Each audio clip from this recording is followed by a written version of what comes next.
Hey everybody, Greg here on another great Friday. Looking forward to the weekend. Hope you are too. Wanted to talk today about the issue of buying a home at all, buying now, holding off, trying to time the market. What's the best way to look at it? What's a good idea?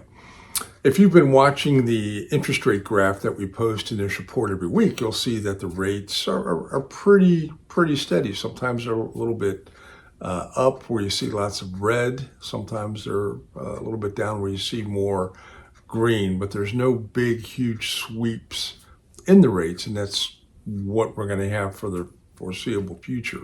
Also, there's no end in the competition for homes out there in sight.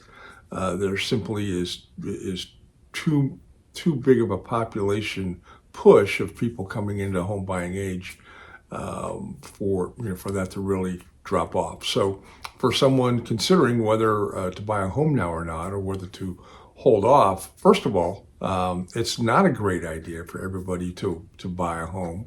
There are maintenance issues to take into consideration that you have to keep up. Secondly, if your lifestyle is such where you're more apt to pick up and move, then you do have the chore, I guess, of selling the current home before you can move on, and that can be difficult for some people depending on their equity position and things like that. But for the most part, it makes sense to get into the market rather than sit on the sideline and just keep an eye on trying to time that market.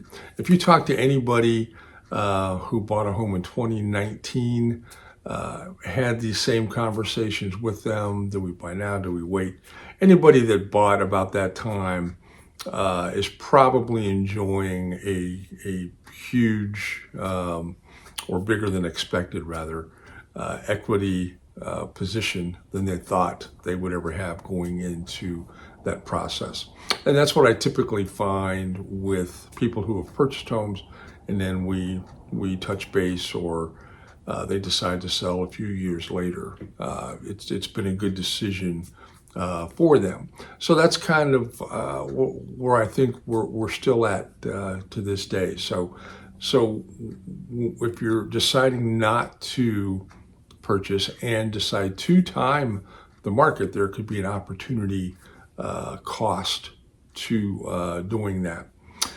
For example, if you bought a $400,000 home, even figuring in just a modest 3 to 5% appreciation over the next 4 or 5 years, you're looking at $70,000, $80,000, $90,000 in equity lost if you weren't the owner of that property. So would love to talk to you about the market, about the wisdom of buying versus continuing to rent. All you have to do is give me a call. Happy to chat at any time. Again, have a great Friday, great weekend, and talk to you soon.